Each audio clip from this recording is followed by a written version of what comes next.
Happy holidays, y'all. I'm Allison, and we are on our third week of Everyone This Christmas Has a Secret by Benjamin Stevenson. Today, I will be reading chapters 15 through 21. Now, if somehow you missed one of our previous videos, I will link it up here for you so you can join in at the right spot. If you are planning to read along with me, I will have little title screens that you can just pause it whenever you see that and read to the end of that day. Or more than likely, you have already read up to day 21 before starting this video. Either way, I got you covered, and I cannot wait to find out what's going to happen and hear more of your theories, because you had a couple I didn't even consider. So let's get into that real quick, and then I'm going to start reading. Oh, and also let you know, today is actually Monday. I decided to not read yesterday and start the video then, because I wanted to give you a chance to toss out your own theories. So I'll have that in mind when I pick my book back up. We do have some new theories to toss out there that I hadn't even considered. But before we get to that, I'm glad to know that I am not the only one who is really confused by Ryland's death and how that could happen. With her nose in a book, Stacy, she brought up a really good point, that if the guillotine is still paper and Ryland still had the fake head, why did it go awry? He should have been fine, because the fake head would have been what fell and he wouldn't have been decapitated. So although I do remember that he reached around the fake body to prove that he wasn't actually going to be released from his handcuffs. And maybe when he did that, the fake head was dislodged.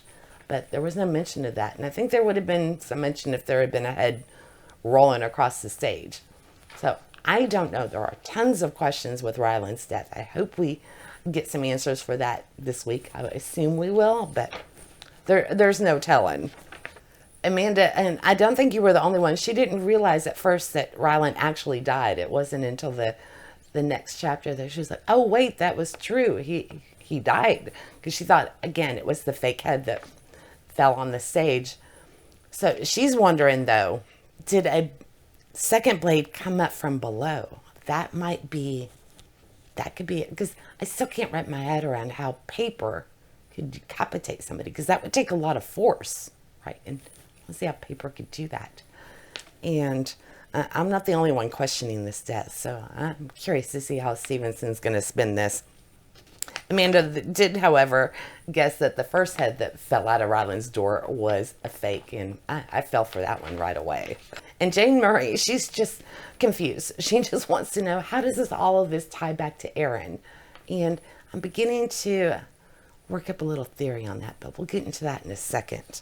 Cassie has some really good points. In fact, she has some suspects. She's wondering if it's either Josh or Teresa. Because as we know, the photo that Ernest took from Lyle's office, there was a reporter with his back there, and could potentially have been Josh. And Josh did have a lot of information about Lyle's murder. So maybe he didn't quite have to bribe as many people as he's leading Ernest to believe. And maybe that was some insider knowledge that he had and divulged. Because he seems very much in the know, and he keeps showing up everywhere. Because don't forget, he was in the theater recording illegally, might I add. Although that could just be, the opportunist in him going, hey, Lyle died, I'm going to record this program. Suspecting that there will be, big sensation around it anyway, simply from Lyle's murder. But Cassie is suggesting that Teresa, the reason that she was willing to throw herself in front of Ryland in front of that gun is she wasn't worried about the bullet to begin with, because she knew there was no danger coming from the gun, that the trouble was actually going to come from the guillotine. And the same could be said for Sam. So that was something I hadn't considered, but it makes a lot of sense, Cassie, because from the little bit that we did get from Ryland's personality, I really didn't see anything redeeming in him that would make people jump in front of a bullet for him. Or maybe I'm just a little more calloused than they are. I don't know. I would think no matter what my personal opinion is for somebody, I wouldn't want to see them harm. Yeah, but Again, I can't see myself jumping in front of the bullet for him. I would try to divert it, stop it some other way, but not sacrifice myself. It makes me sound terrible, but it's true. Yeah, and Megan tossed out that maybe there was some kind of a trap door that would explain Ryland's death. Maybe we just don't have all of that information yet. And I really hope we learn more about that police investigation that's going on right now. But I don't know if we will or not, because Ernest was kicked out of the auditorium, so he's not going to be in the loop on that investigation at the very beginning. At least that's what I'm assuming at this point. Okay, and Cassie was annoyed by the spoiler back in the introduction telling us that somebody was going to be decapitated by paper. So she's like, it took all the surprise out of it. So what was the point of that? And, you know, with the book being so short, she remembered it, no problem. I forgot. And also that so much time was spent on the red herring of the bullet. So I don't know if you've read other Benjamin Stevenson's before or not, but in Everybody in My Family is a Killer, or Everyone in My Family has killed someone, he does give you some spoilers at the beginning, even telling you what page, but they never quite turn out to be what you think. So I would suspect that there'll be a little bit more to this. It's more like a teaser than a spoiler, and I think it might be some misdirection because, you know, this is based on a magician show. So we're going to come back to that in just one second, because Tony also had a new theory that I didn't even consider and nobody else has picked up on. But what if, you remember all the way back to day 8, Lyle had written Christmas using his own blood, I think on the ground next to him. And Tony's wondering, what if he actually wrote the word Chris and somebody came in and used Lyle's blood to finish writing the word and turned it into Christmas? And I didn't even make that connection. So that is a really interesting theory, Tony. I remember there was something wrong with the writing. I know the H was really big in it, and I can't remember about the tail end of it. So going back to Cassie's point, though, with the misdirection, because Jane Murray's wanting to know, how does Aaron tie into all of this? And I'm beginning to wonder, is Ryland's death a misdirection so Lyle's murder is kind of not looked into as deeply? Because Ryland's is so theatrical. And, you know, magic, it's all about illusion and misdirection.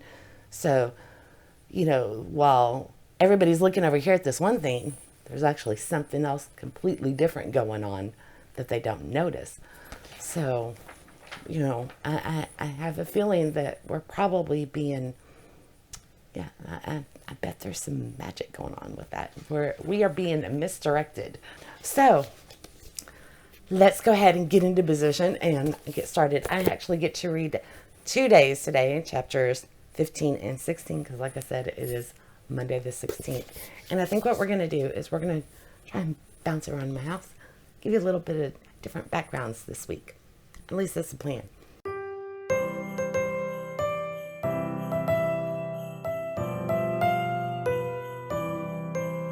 All right, we have moved, and I've got Jack, our little black void, and Lily with me, so we will see how this goes.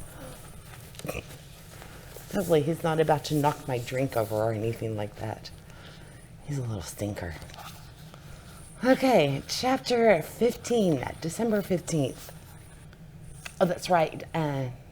Ernest is outside looking for Dinesh while the cops are inside investigating Ryland's death. Jack is sitting right behind the camera. He's climbing the pole. No, Jack. Okay. Gave you an earthquake moment. Yes, didn't he, Lily? I do have my ring light back on, so we'll see how long I can handle that before it becomes an issue. Oh, Lily.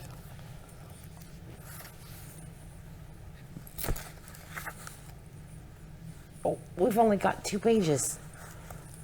So, okay, so Ernest is giving this little bit of a theory, I guess, to Dinesh. It seems like Dinesh was running from a threat. Maybe he thought he was in danger. But we're back to December 12th. And Danish was the one who was taken off the tour, so he didn't finish the tour. Yeah, and he had a meeting with Rylan and Lyle that day, and 2 of the 3 people are dead. So, coincidence or not, I'd be nervous too. And the cops show up, and then Danish runs. So he thinks that Danish was fired on December 12th for stealing. Because we know Lyle's pyramid was moved, and there's a hole in the office drywall. Okay, that makes some sense. So our word for December 15th was fired. It was only 2 pages. Still have no information on Ryland's death. That thing is just so freaky. But since I waited today to give y'all time to respond to our last video, I get to keep rolling. So we're moving on to December 16th.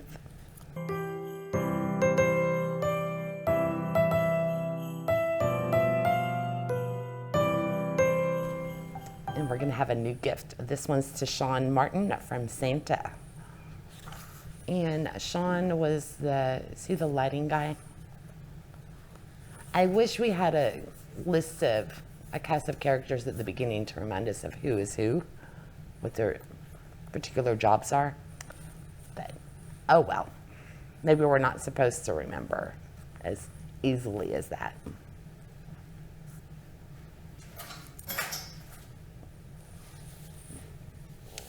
Jack is knocking things off the counter. Yay. Okay, Jack has found a bowl of river rocks over by the window, and I think he's about to start playing with those instead. So you'll probably hear him being flung all around the room.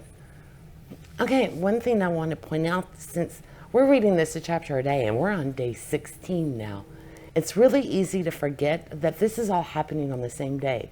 Aaron's arrest, Lyle's murder, and now Ryland's murder.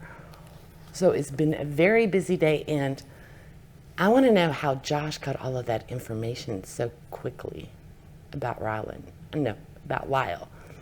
He's growing more and more suspicious for me as we go deeper into it. I don't know if he necessarily had a hand personally in killing either one of them, but he definitely has more information than I think he should. So I'm going to keep my eye out for him. All right. December 16th.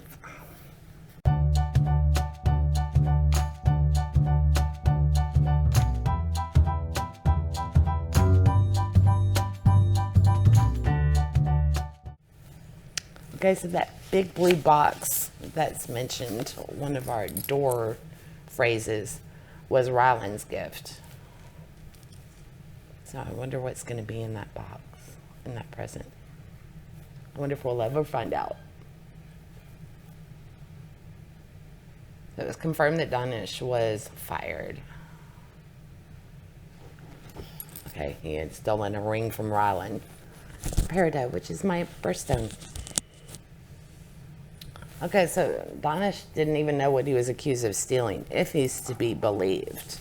He was just fired, and he got angry and threw the statue at the wall. And the new guy was sick, which is why Danish was there. He didn't even get a severance. Yeah, so we need to find out more about Lyle's needle mark. There's no that way they would have a toxicology report yet, right? On what was in Lyle's bloodstream. It's still the same day. Or I guess was Lyle found the day before and Aaron was arrested this morning. I don't know. Oh, so Josh uploaded the footage before the police took the, let's say film, is it film? Card, whatever it is that he used. So we do have a recording of Ryland's death. Okay, he's wondering if there could have been a second hidden blade. Who was it, Amanda, who said maybe there was a second one? But where did it go? Couldn't see anything at all in the frames, rolling the video back and forth. Let alone something that could have through Ryland's neck. Okay, I'm glad that they're pointing out that there's nothing there to show that he was decapitated. Although, is this another trick? Is Ryland actually dead? Or is this all, it's a puddle of blood, fake blood, and I don't know. It was the fake head after all.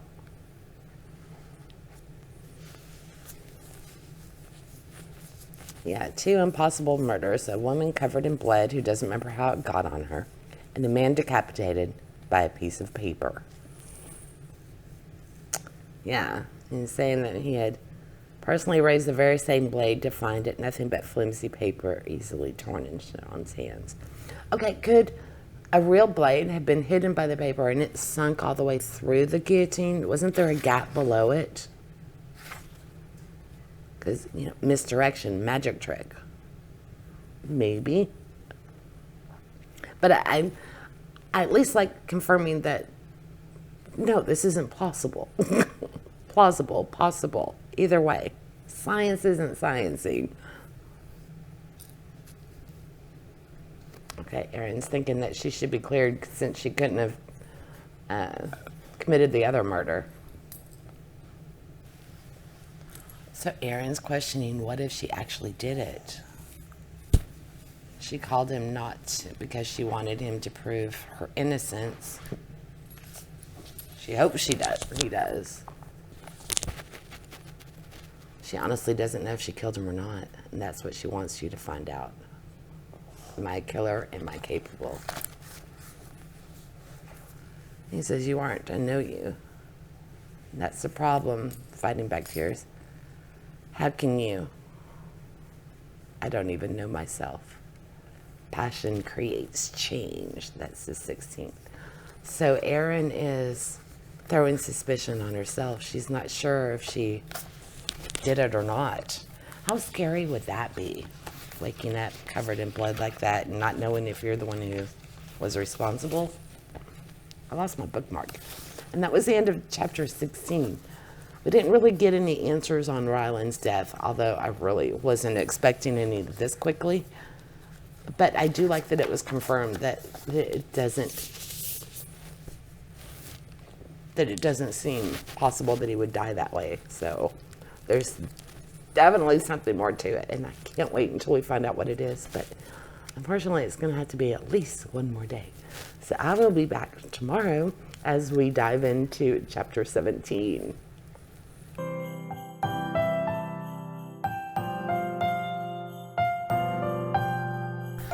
So I thought we'd come over here and sit in front of the fireplace today.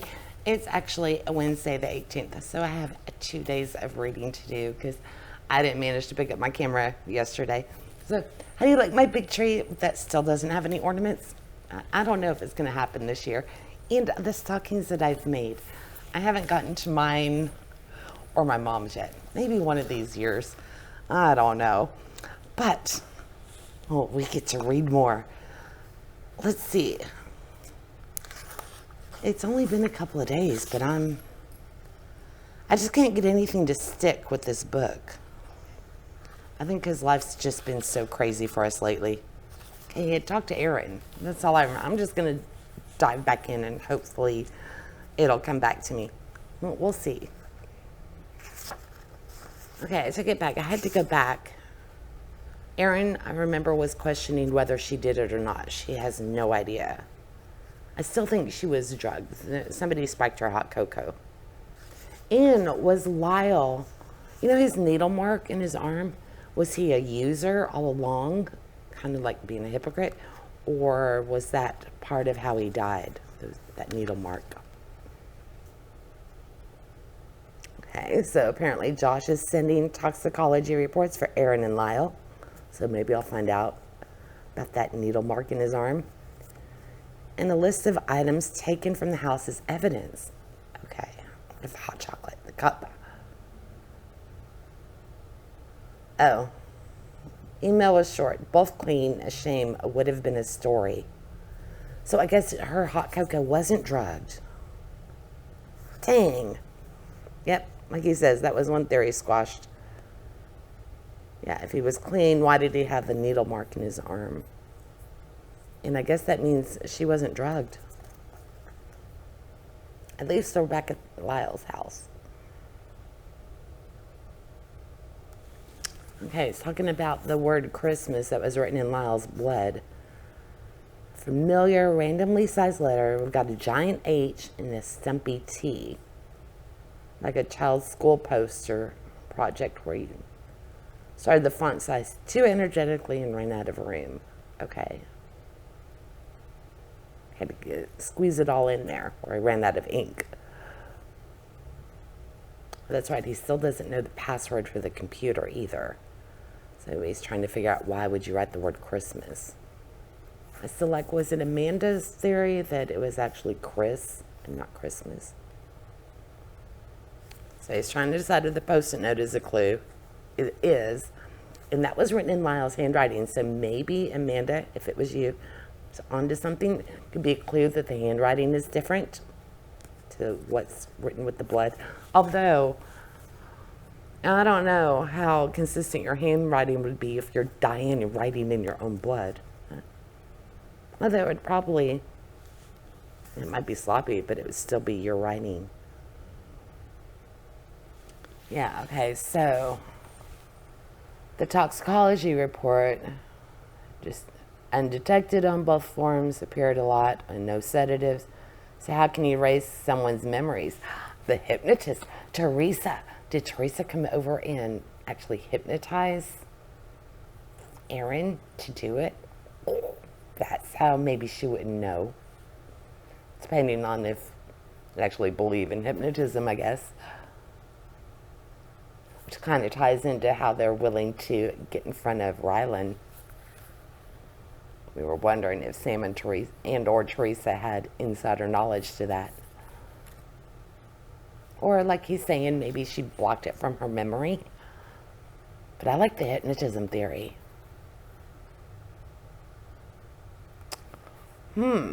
Okay, so he went to rinse out her mug, which, why didn't they check her mug?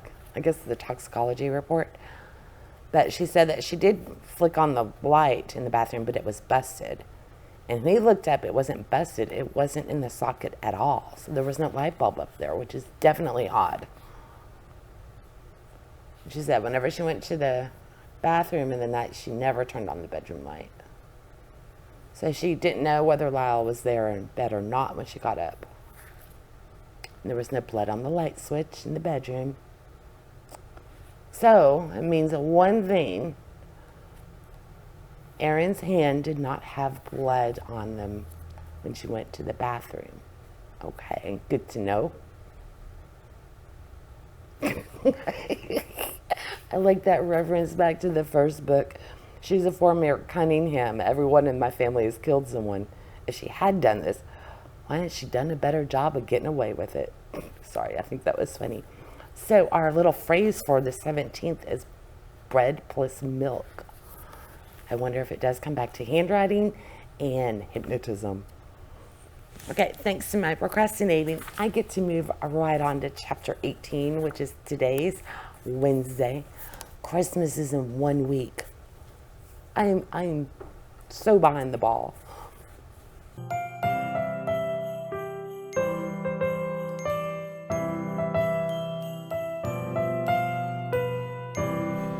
All right, so I was wondering if maybe he was going to be washing away some evidence when he rinsed out her mug, because it still seems like that should have been tested to me.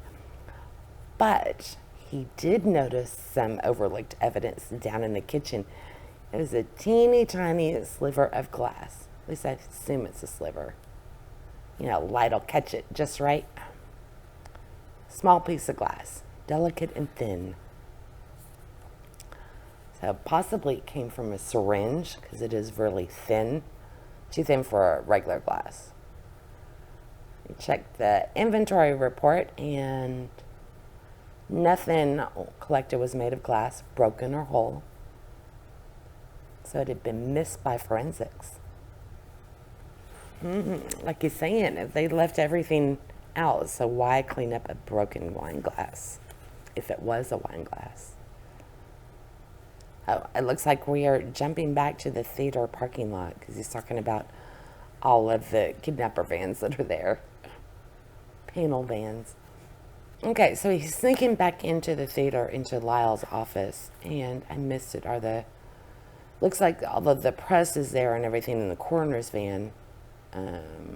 Not wanting to talk his way past the police. So the police are still there, but he's sneaking into Lyle's office anyway. Oh, is Christmas the password? He's sitting down at the computer.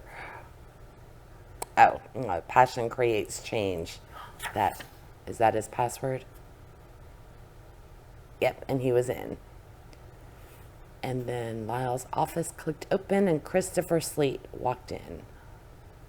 What the hell are you doing here? And our clue for the day is glass. Okay, so we still don't know the significance of the word Christmas.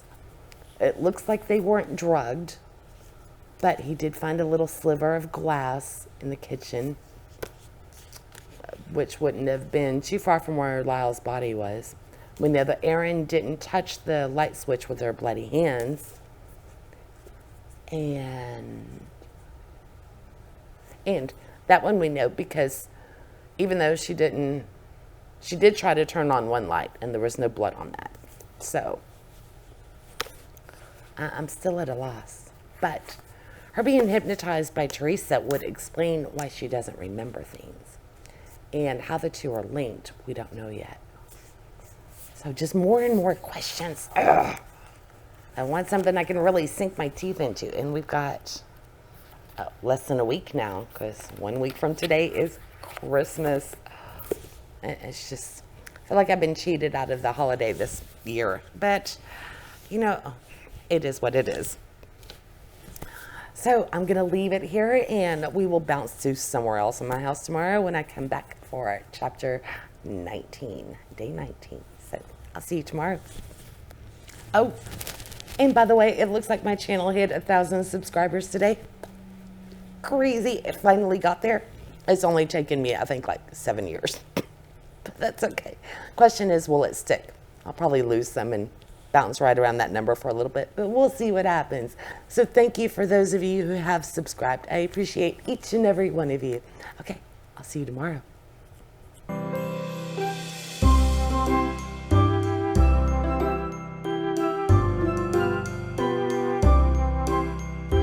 I thought we'd try a new spot today. We're going to hang out on the stairs, see how this goes. I do have Lily with me, and the cats are over here as well. So we will see how this spot turns out. It's kind of cozy sitting on the stairs. Anyway, I realized yesterday I have completely forgotten all about the title of this book. Everyone this Christmas has a secret, and I don't think we've gotten even half of the secrets have been revealed to us. We do know Ernest's secret, at least one of his secrets, is the fact that he's helping Erin because he didn't tell Juliet. Erin's secret would be what really happened. Did she murder Lyle or not? Lyle, he's got a couple. He has a needle mark in his arm, which I'm wondering if that has something to do with his past as opposed to the murder itself. And the fact that he was selling the foundation. Ryland's secret could be that he was trying to buy the foundation. Dinesh was fired. We just discovered that. So we still don't know Flick, Teresa, or Sarah's secret, and Christopher. And I think that was all the key players. So we have to keep that in mind and try and discover what they are concealing, because that might end up being a vital clue. All right, let's get into the 19th. And by the way, I am going to be doing a few days because I am behind time. Today is actually Saturday the 21st. So I'm really struggling to keep up with the schedule of filming every day and whatnot. But important thing is we get the video done. So let's find out what happened on the 19th. And as a reminder, our last little keyword was glass. So I had just discovered possibly a piece of a syringe in the kitchen at Erin and Lyle's house. Oh, wait. Oh, that's right. He's not at Erin's house anymore. He is back in Lyle's office, and I think he just got access to the computer with the passion is changed or whatever that was as the password.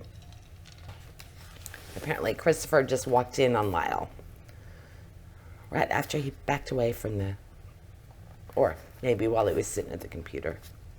Oh, okay. Apparently, Christopher is going to keep Ernest's secret about him being in the office. Okay, so apparently we're going to find out a little bit more about Lyle and hopefully Christopher, because we don't know much about him.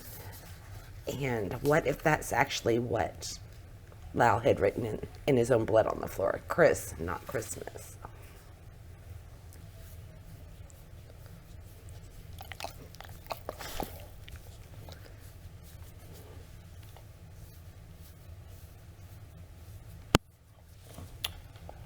Okay, so apparently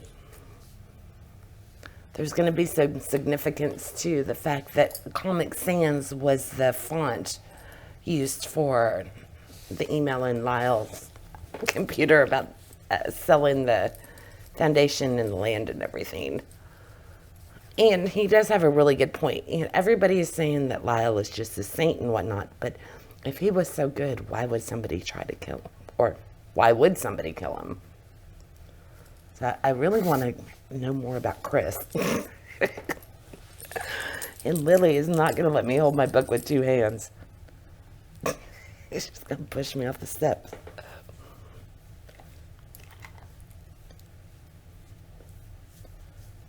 Oh, so Christopher would be happy if he had sold.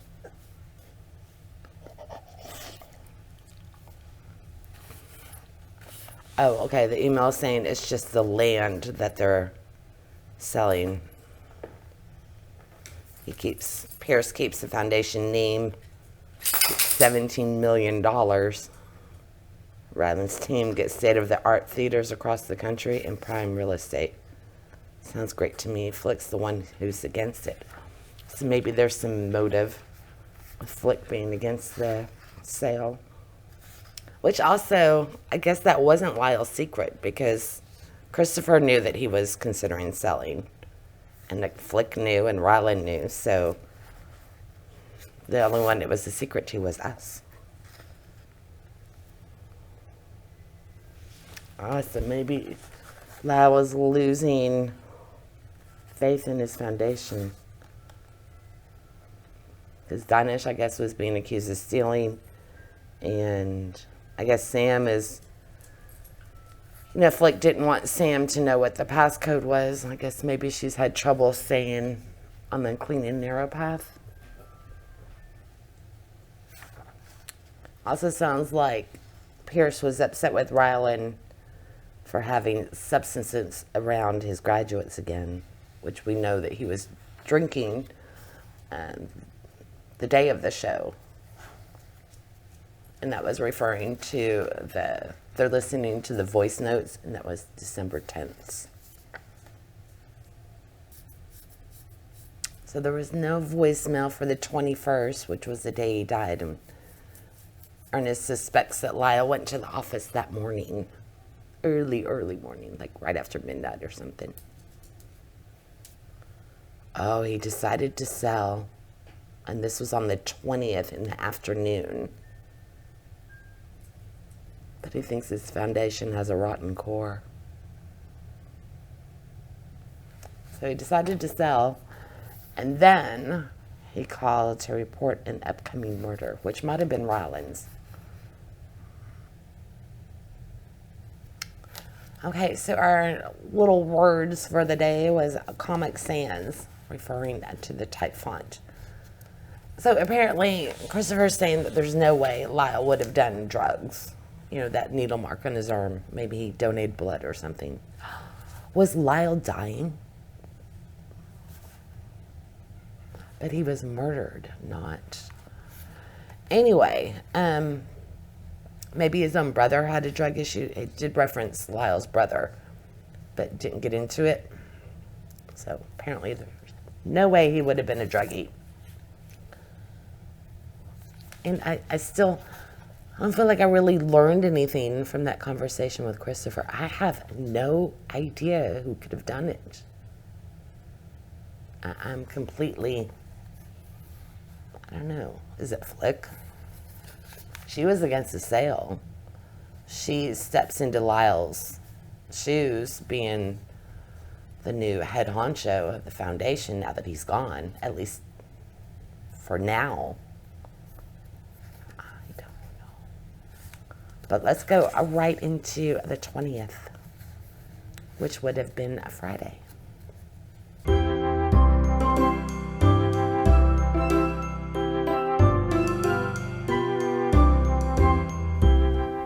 Oh, hopefully we're finally going to find out how the guillotine actually managed to decapitate Rowland, because I still don't understand how paper could do that. The science just doesn't seem to be working out. I'm curious to see how that's going to be pulled off.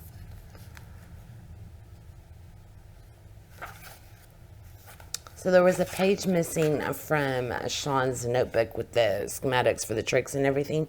I would assume that's the one that Ernest found earlier with the bullet, the wax bullet, the sketch that he found in Lyle's office.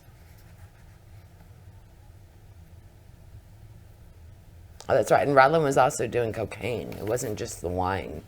So he was definitely using,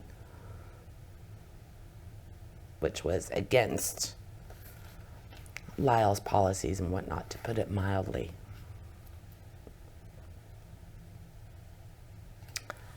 What if Ryland's not dead? Yeah, he's, Ernest is saying there wasn't enough blood when Ryland died. Oh, or the blood could have siphoned through the floor. Okay. That makes more sense. Which is what happened. Now, the locks were trick latches. The blade is paper. The stocks have a release. Ryland can stand up and walk out of the trick at any time. And Ernest said, except you wouldn't let him. Ryland had gone to lift the stocks, and it was Sean who had encouraged him to stay put. Relax, he said. Paper, remember. So that's why Ryland didn't get out of the stockades and everything, because he knew that he could. So the guillotine frame has a laser in it. When broken, cues the next part of the trick, which is the gun moving and the firing mechanism. Normally, the falling blade will split the laser, but it could also be set off by pushing the stocks up early. Okay. Turns out the table was enough, so the gun, moving the table, so the gun didn't go off, but he didn't know it at the time. Oh, he wanted Rowland to stay there to keep everybody else safe, because that laser would have made the gun go off. Oh, who was it? Somebody said that maybe the blade came from below.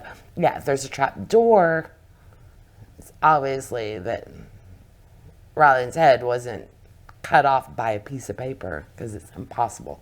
Thank you. And if the blade didn't come from above, it came from below. Sean nodded slowly, turning it over. You'll need a light down there. Oh, are they going to use Rudolph's nose to look underneath there? Okay, so our word for the day was a notebook. Okay, I don't remember off the top of my head who said that. Was that Amanda who was saying that maybe there was a blade that came up from beneath? Now that's plausible, which means that would be quite premeditated. But of course we already knew that because it happened during the show. Whoever did this obviously rigged the trick. We get to move on to my last day for this one. So, Saturday, December 21st. It's today's entry.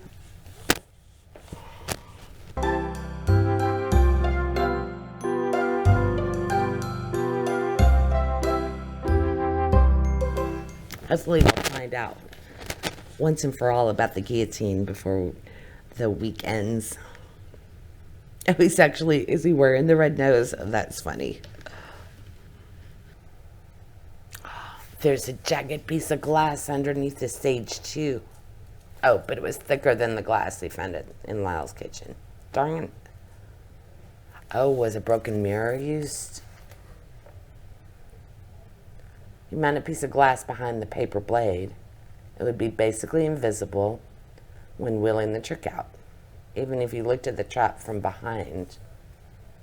Rylan is supposed to grab the bottom of the paper plate in the script. I suppose you could. And he did cut himself. Ernest thought it was a paper cut, but it must have been more. Yeah, so both blades drop, but only one stays in the stocks. Last one detaches and passes through Rylan and then the gap in the stage. Had to be precise. So does that mean Sean did it? Because that would take quite a bit of precision, I would assume. You could get that blade, that edge of that glass really sharp. The glass, I fully believe glass would do it. Sean's impressed by it. So brilliant. The killer didn't even have to be in the building for it to work. Hell, they didn't even have to be alive. So the clue for the day was 21. Is he postulating that it could have been Lyle? Is Lyle the one who added the invisible glass to the guillotine? Because he was mad at Rylan for continually doing drugs around his charges? That could be, which would explain why Lyle knew to report the upcoming murder. That could be an interesting theory. Oh, darn it, now I gotta put the book down. Okay.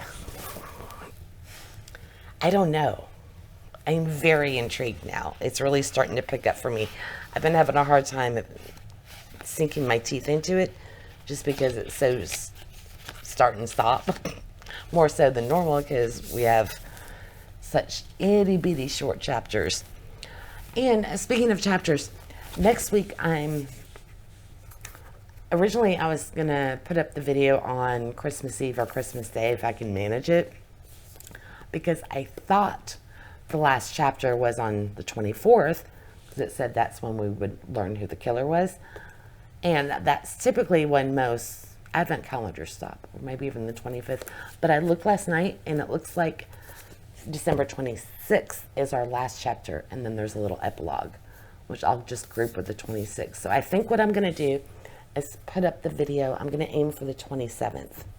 And more than likely, I am just going to read it all in one go because next week is Christmas. And I do have to have time to edit in order to get the video up. And I still want to get Bingo Maze up for y'all from November. And I haven't played for December yet. So my clock is ticking very, very loudly. So I think that's what I'm going to do next week, or tomorrow rather, is kind of cheat and just read to the end all in one day. Well, we'll see how it plays out. But expect the conclusion on the 27th if I can manage to pull everything off. And if y'all disagree with that, let me know. There will be time. So I can't wait to hear what your theories are and to find out who did it. I'm so intrigued. I really don't have a working hypothesis on this one. I'm pretty much lost. I'm just waiting for it all to be revealed. I am clueless. All right. Can't wait to hear what you have to say, and I hope to see you in the next one.